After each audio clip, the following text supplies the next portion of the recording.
Assalamualaikum warahmatullahi wabarakatuh. Pemirsa Kakak Media yang dirahmati Allah, alhamdulillahirabbil alamin. Program kajian rutin Kakak Media kembali hadir menemani Anda bersama saya Silvi Nuryana.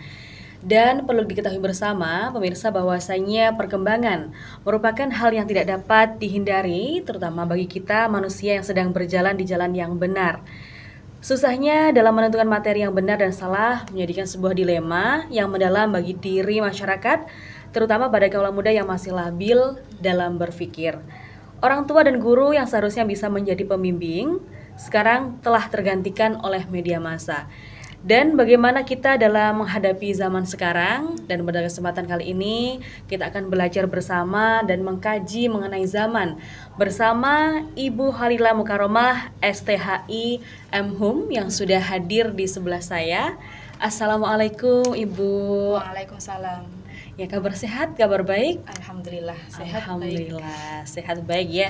Ibu Halila, saya memanggilnya Ibu Halila aja. Baik. Baik, bisa disapa terlebih dahulu para pemirsa Kakak Media, Ibu. Oke, assalamualaikum pemirsa Kakak Media dimanapun berada ya. Cukup. Baik, kita akan nanti membahas mengenai atau mengkaji tentang zaman, Ibu. Kalau boleh tahu nih, sebelum kita akan membahas materi yang sangat lebar dan panjang, mungkin bisa dijelaskan, Ibu, mengkaji zaman yang mana zaman sekarang ini serba digitalisasi, apapun itu perlu teknologi seperti itu. Ini kita sebagai manusia harus seperti apa, Ibu? Baik. Kalau tema mengkaji zaman ya, maka hal ini menarik jika kemudian kita kaitkan dengan perubahan zaman yang terus-menerus terjadi hingga saat ini.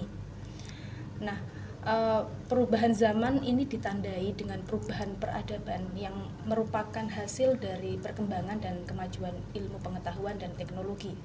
Manusia ini begitu dimudahkan ya dengan adanya hasil ilmu pengetahuan dan inovasi teknologi. Misalkan ditemukannya teknologi handphone, kemudian kecanggihan jaringan internet ya. Mungkin sebelumnya kita tidak membayangkan dengan handphone kita bisa berbelanja kebutuhan sehari-hari, memesan makanan, mengikuti perkuliahan dari jarak jauh, bekerja dari rumah.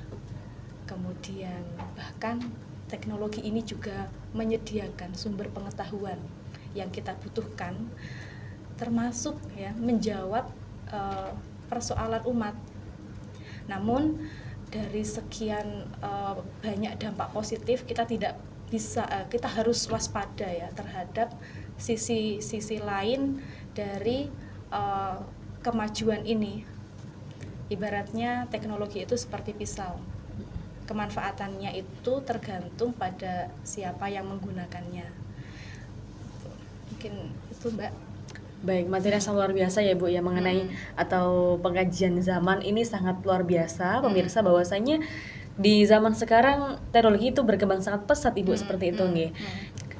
Pemirsa yang dirahmati oleh Allah Subhanahu wa taala, seperti yang telah kita saksikan bersama, banyak hal telah berbalik ya, entah itu dari segi penampilan atau fashion, kemudian pergaulan, dan yang paling parahnya dalam segi penggunaan media sosial. Dan kemudian dengan munculnya media baru ini tentunya membawa dampak positif serta negatif. Nah, ini menimbulkan hukum-hukum yang baru juga. Kemudian keadaan tersebut diperparah lagi dengan ketidaktahuan pengetahuan dari kalangan masyarakat. Jadi tujuan dari kita mengkaji zaman tersebut untuk mengungkapkan kejelasan di balik zaman sekarang yang begitu kebalikan dengan zaman dahulu. Oleh karena itu nanti kita akan belajar bersama Ibu Halila Mukaromah mengenai atau mengkaji zaman sekarang seperti itu. Mungkin bisa disampaikan kepada pemirsa Kakak Media yang ada di rumah, Ibu, mengkaji zaman itu seperti apa, apalagi di zaman sekarang seperti itu. Semoga. Nah, terima kasih Mbak Sylvia ya. Sebagaimana yang sudah dijelaskan tadi ya, teknologi itu ibarat pisau. Jadi sangat tergantung dengan siapa penggunanya. Kalau pisau itu digunakan oleh orang yang tepat, misalkan untuk memasak, dia akan memberikan manfaat yang besar. Akan tetapi jika pisau itu digunakan oleh penjahat, maka akan menimbulkan bencana. Begitu juga teknologi. Sekiranya kita bisa memahami ya bahwa teknologi itu bergantung kepada siapa dan bagaimana menggunakannya.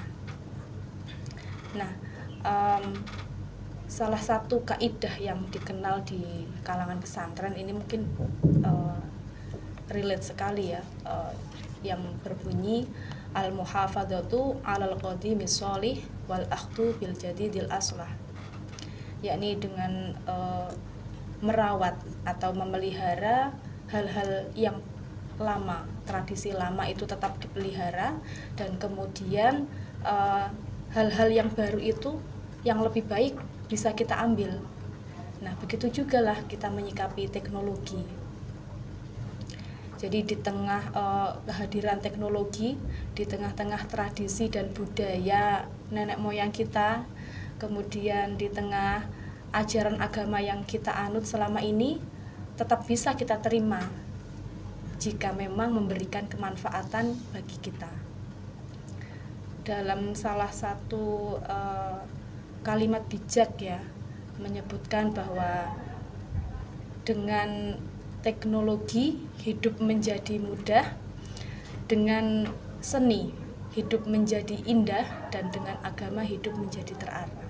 Ini 3 hal yang penting ya, teknologi, seni, dan kemudian agama, yang tidak bisa kita lepaskan dari kehidupan manusia modern, bahkan bisa jadi menjadi sebuah kebutuhan. Nah, kemudian sebagai muslim jangan lupa kita tidak boleh meninggalkan Islam ya, tidak boleh meninggalkan ajaran-ajarannya. Kita harus menjadikan Islam sebagai pedoman, kompas, sebagai sumber hukum, sumber moral, bahkan sumber inspirasi dalam menjalani kehidupan di dunia ini. Ada salah satu ayat yang mengisyaratkan tentang perubahan, yakni di Quran surat Ar-Ra'd ayat 11 ya. Bismillahirrahmanirrahim. Innallaha la yughayyiru ma biqaumin hatta yughayyiru ma bi anfusihim. Wa idza aradallahu biqaumin su'an fala maraddalah. Wa ma lahum min dunihi miwal. Yang artinya, sesungguhnya Allah tidak akan mengubah keadaan suatu kaum sehingga mereka mengubah keadaan yang ada pada dirinya. Nah, ayat ini ya, innallaha la yughayyiru ma biqaumin hatta yughayyiru ma bi anfusihim, itu sering dikutip untuk memotivasi seseorang menjadi lebih baik gitu.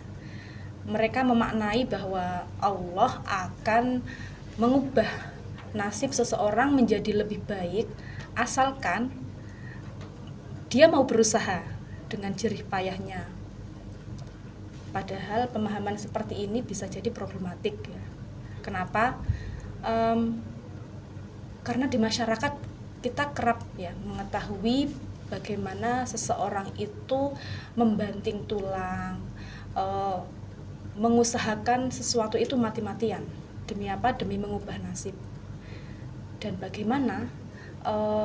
Apakah semuanya berhasil ya? Sedikit yang berhasil. Padahal petunjuk Al-Quran itu merupakan sebuah kepastian. Nah, keyakinan yang mendasarkan kesuksesan seseorang itu berasal dari upayanya sendiri, dan kemudian barulah Allah mengiyakan ya. Ini biasanya disandarkan pada pandangan Mu'tazilah ya. Bagi mereka nasib manusia itu bergantung atau ditentukan berdasarkan perilakunya manusia itu sendiri gitu ya. Nah, yang berbeda penafsiran dari Imam At-Tabari dalam kitab tafsirnya Jami'ul Bayan fi Ta'wilil Quran. Beliau justru menjelaskan bahwa maksud ayat ini adalah manusia itu pada dasarnya berada dalam kebaikan-kebaikan dan kenikmatan-kenikmatan yang diberikan Allah. sampai kemudian Allah mengubah kenikmatan-kenikmatan maupun kebaikan-kebaikan yang ada pada diri seseorang itu karena perilaku manusia itu sendiri, entah karena sikapnya yang zolim, entah karena saling memusuhi antara sesama saudara. Nah, dari sini ya, pada hakikatnya ayat ini melihat bahwa segala kenikmatan ataupun segala anugerah, kemudahan dengan kehadiran teknologi misalkan, yaitu kita anggap sebagai sebuah anugerah dari Allah ya, sampai kemudian kitalah ya yang kemudian bertanggung jawab manakala ada dampak-dampak negatif yang muncul. Nah, kemudian dan menanggapi perubahan ya dengan adanya teknologi ini, kita bisa bersikap adaptif dan inovatif. Jadi teknologi yang ada ya kita terima ya, kita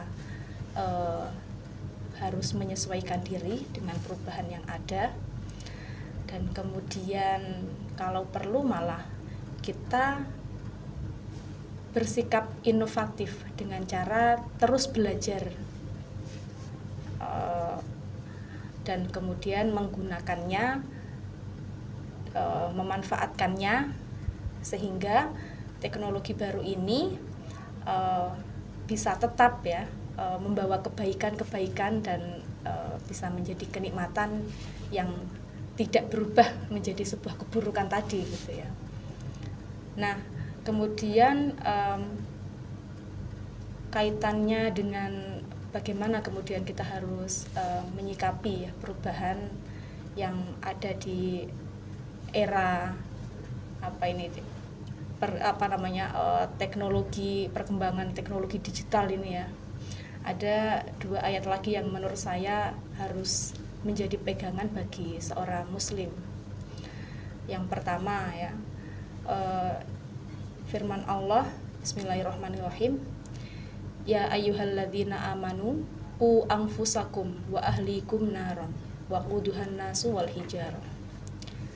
Hai orang-orang yang beriman, jagalah dirimu dan keluargamu dari api neraka yang bahan bakarnya adalah manusia dan kayu. Ayat ini dengan jelas menyebutkan bagaimana kita ya sebagai manusia di tengah tantangan zaman ya, di tengah dinamika perubahan yang ada itu harus tetap istiqomah, tetap menjaga diri kita.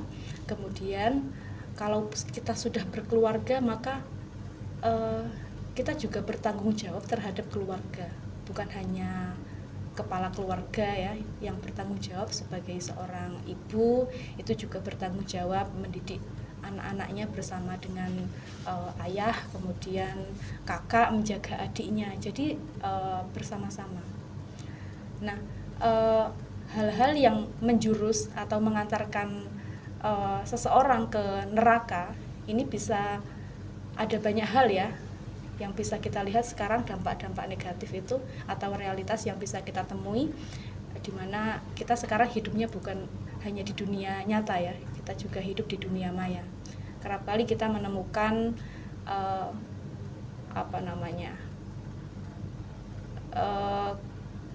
ada cyberbullying gitu ya, kemudian ada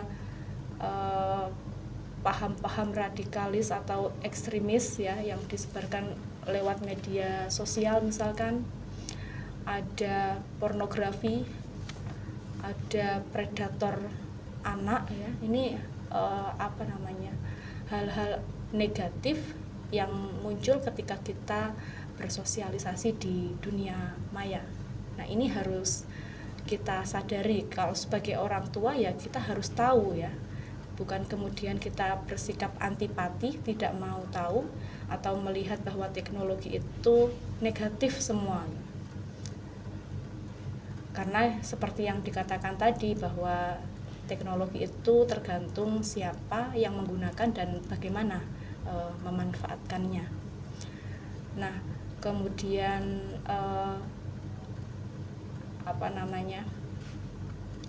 ayat yang kedua, nah, ini juga mendorong kita untuk bersikap optimis dan kuat ya dalam menghadapi dinamika perubahan tantangan zaman.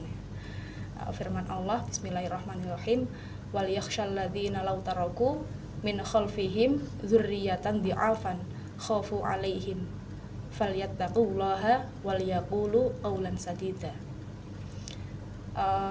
Yang artinya hendaklah merasa takut orang-orang yang seandainya meninggalkan keturunan-keturunan yang lemah, ya, yang mereka khawatir terhadapnya. Di akhir ayat itu Allah memperingatkan kembali, bertakwalah kepada Allah dan kemudian ucapkanlah perkataan yang benar. Kedua ayat ini menjadi bukti bahwa Allah senantiasa mendorong umatnya untuk bersikap optimis, bersikap kuat. Nah, konteksnya kalau kita kaitkan dengan perubahan zaman, maka orang tua dalam lingkup keluarga harus mendampingi anak-anaknya, harus bersikap adaptif, menyesuaikan diri dengan perubahan yang ada, tidak bersikap antipati, karena ini adalah perubahan yang bisa jadi ini kenikmatan-kenikmatan yang diberikan oleh Allah ya, kebaikan-kebaikan yang diberikan oleh Allah. Kita harus menjaganya dan memanfaatkannya dengan baik. Kalau perlu sebagai orang tua jangan gaptek gitu ya. Kemudian selalu mendampingi anak, tidak sekedar melarang menggunakan teknologi atau berselancar di internet. Kalau bisa nanti ya kita harus mengetahui juga bagaimana batasan usia anak, mungkin usia anak-anak akhir atau remaja ya, penggunaan teknologi itu ya kita fasilitasi, tetapi sebagai orang tua kehadiran kita kalau bisa tetap ada di samping anak, mendampingi.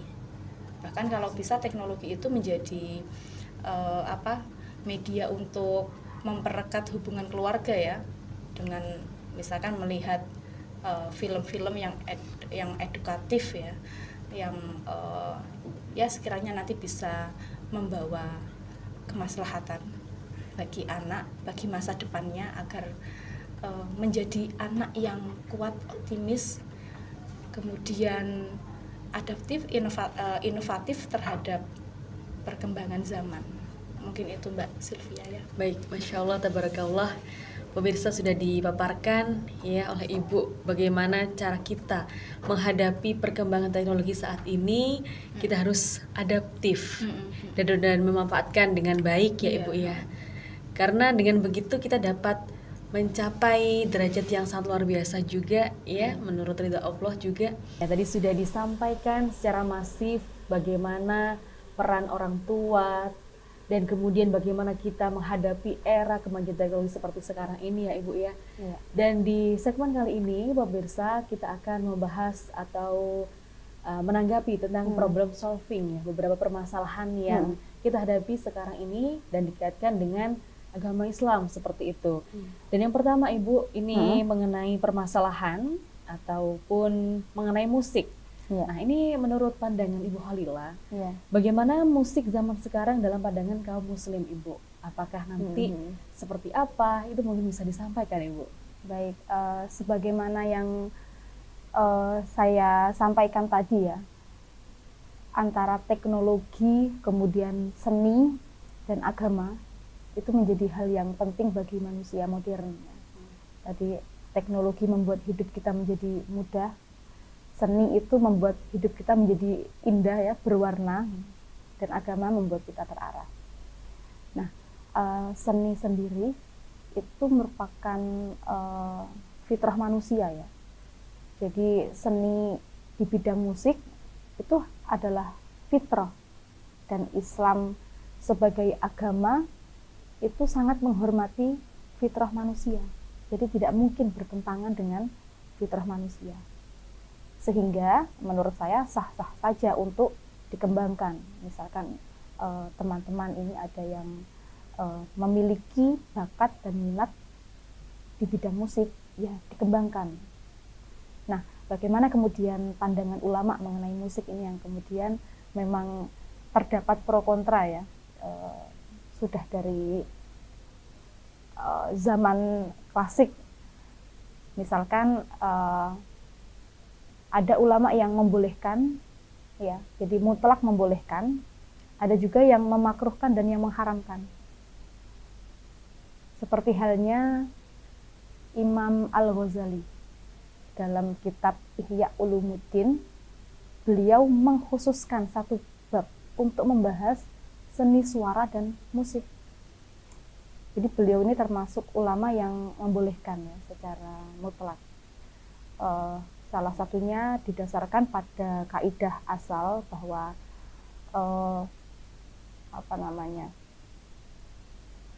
al-aslu fil muamalah al-ibahah. Pada dasarnya ya, hukum asal dari muamalah itu halal, boleh. Illa ya madalla dalilun tahrimiha, hingga nanti ada dalil jelas yang mengharamkannya.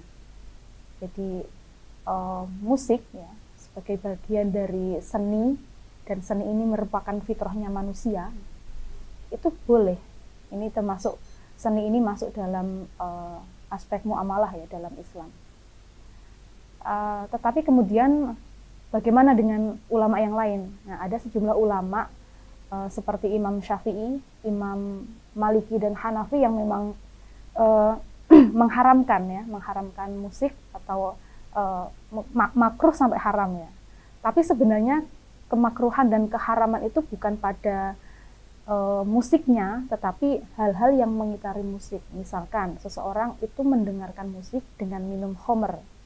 Kan ada ya kecenderungan seperti itu, gaya hidup, misalkan mendengarkan musik, mengikuti konser dengan minum khamr, atau mendengarkan musik di tempat yang di sana itu banyak maksiat. Yang seperti itu ya, yang membuat ulama dulu itu memakruhkan atau mengharamkan. Kemudian kalau kita tarik lagi ke belakang, bagaimana pada masa sahabat, ternyata ada beberapa sahabat yang juga diketahui menyukai musik. Ada Abdullah bin Ja'far, Abdullah bin Zubair ya, Mughirah, kemudian Muawiyah, itu dikenal sebagai sahabat yang menyukai musik. Nah, keluarga Nabi sendiri ya, Aisyah suatu kali ya pernah mendengarkan, jadi di masa Nabi pada suatu kali ada orang yang mengadakan perayaan pernikahan. Di sana kemudian mengadakan perayaan dengan menghadirkan penyanyi ya, ada musik gitu di sana. Nah, melihat hal itu Aisyah kemudian tertarik melihat dari kejauhan, dan Nabi mendiamkan. Nah, seperti ini kan berarti Nabi tidak melarang. Nah, itu yang bisa menjadi landasan bahwa menikmati musik atau mungkin mengembangkan bakat minat di bidang musik itu sah-sah saja. Nah, dari sini kemudian bisa kita simpulkan ya, dari beberapa pendapat yang ada, bermusik atau menikmati musik itu diperbolehkan sebagai bentuk aktualisasi diri, asalkan ya agar tidak sampai pada makruh dan haram tadi. Yang penting kita bisa menghindari hal-hal yang berada di luar koridor Islam ya, hal-hal yang maksiat ya. Pada dasarnya tadi ya, musik itu boleh ya, tapi hal-hal yang mengitarinya itu mungkin yang biasanya membuat sejumlah ulama atau orang berpandangan bahwa musik itu makruh ataupun haram. Mungkin itu Mbak Sylvia. Baik, berarti dasarnya adalah mubah atau boleh. Iya. Bahwasanya yang diharamkan itu adalah hal-hal yang mengitari musik pada umumnya, seperti mungkin yang di diskotik ya. Iya, ya. Itu kan mohon maaf itu kurang kurang baik istilah seperti itu. Apalagi minuman yang keras seperti itu Bu ya. Oke, baik. Sudah terjawab untuk yang tanggapan mengenai musik ya Bu ya. Dan untuk persoalan selanjutnya Ibu, bagaimana tanggapan panjenengan mengenai beberapa orang tua saat ini membiarkan anaknya berselancar di media sosial tanpa adanya pengawasan seperti itu? Ini relate sekali dengan saya ya. Iya betul. Gimana Bu?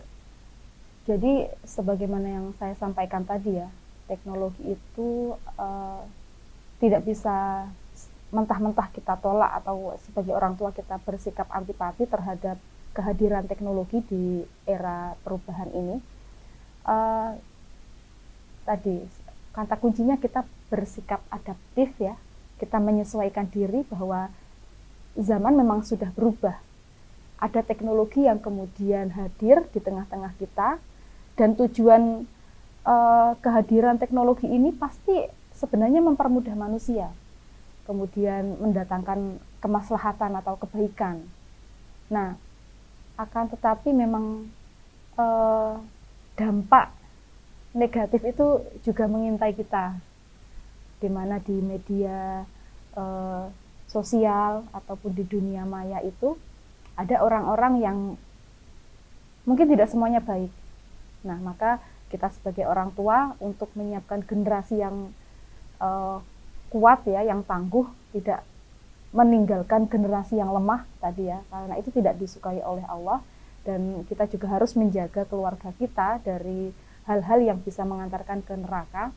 Maka untuk penggunaan internet ya bagi anak, mungkin kita bisa mempertimbangkan batasan usia. Nah, untuk anak usia 0 sampai 1,5 tahun misalnya, sebisa mungkin kita hindarkan gadget untuk mereka. Kecuali kalau untuk video call misalkan ayahnya atau neneknya yang ada di tempat jauh ingin ketemu ya, nggak masalah. Yang kedua, kalau sudah 1,5 sampai 2 tahun, boleh tidak? Ya boleh, tetapi yang kita berikan ya atau konten yang dilihat adalah yang sifatnya edukatif dan yang berkualitas. Dan tentu saja pendampingan orang tua itu penting. Jadi kalau bisa ya kita hadir di sampingnya, tidak ditinggal ya, dan kita pergi kemudian anak ditinggal dengan bebas menggunakan internet. Nah, nanti usia 3 sampai 5 bisalah 1 jam ya, 1 jam dan dengan pendampingan. Masih tetap harus didampingi. Nanti usia 6 ini masa anak-anak awal ya, anak sudah mulai bisa berpikir ya, sudah bisa memahami larangan, mana yang boleh, mana yang tidak ya, meskipun masih di tahap awal. Nah, ini mungkin kita lebih strict lagi, kita buat aturan yang harus disepakati berdua, kapan boleh, kapan tidak boleh, dan berapa durasi waktu yang diperbolehkan. Kemudian kita juga harus mempertimbangkan keseimbangan antara gerak aktivitas anak dengan penggunaan gadget. Jangan sampai kemudian karena kecanduan gadget, anak kemudian jadi enggan untuk bergerak, beraktivitas. Karena ada kasus kemudian karena kecanduan gadget, dampaknya adalah di kesehatan, anak itu menjadi obesitas ini ya. Kemudian yang kedua, kita juga harus mempertimbangkan motivasi anak untuk menggunakan internet itu apa. Kan tidak serta-merta dilarang ya. Ada kalanya anak itu memang ingin mencari informasi karena mendapat tugas dari gurunya ya. Yang seperti ini ya harus kita fasilitasi. Kemudian yang kedua bisa jadi anak itu ingin terhubung ya, bersosialisasi dengan teman-temannya yang ada di media sosial ya. Yang seperti ini bagaimana ya harus kita batasi juga ya. Kemudian yang terakhir ini tujuannya adalah untuk hiburan, sebagai hiburan atau untuk bermain game. Nah, ini nanti orang tua juga harus lebih strict lagi ya, membatasi ya, mendampingi. Ada tips lain misalkan yang lebih ringkas ya, panduan untuk orang tua bagaimana kemudian merespon penggunaan gadget di kalangan anak-anak. Yang pertama, satu, awasi gitu ya. Awasi mana yang boleh, mana yang tidak boleh diakses. Kemudian yang kedua, patuhi aturan yang telah dibuat bersama itu harus dipatuhi, yang telah disepakati antara orang tua dan anak gitu ya. Kemudian yang ketiga, kritisi ya, kritisi apa yang dilihat oleh anak, karena tadi kan memang idealnya kita itu mendampingi. Jadi ketika anak misalkan melihat konten yang mohon maaf tidak ada manfaatnya, ya kita bisa mengintervensi itu. Yang keempat, kemudian awasi, kritisi, diskusi. Nah, sebagai orang tua jangan otoriter ya, di era sekarang ini anak-anak cukup pintar sekali ya. Anak-anak itu pintar sekali. Kalau dilarang biasanya bisa menjawab ya.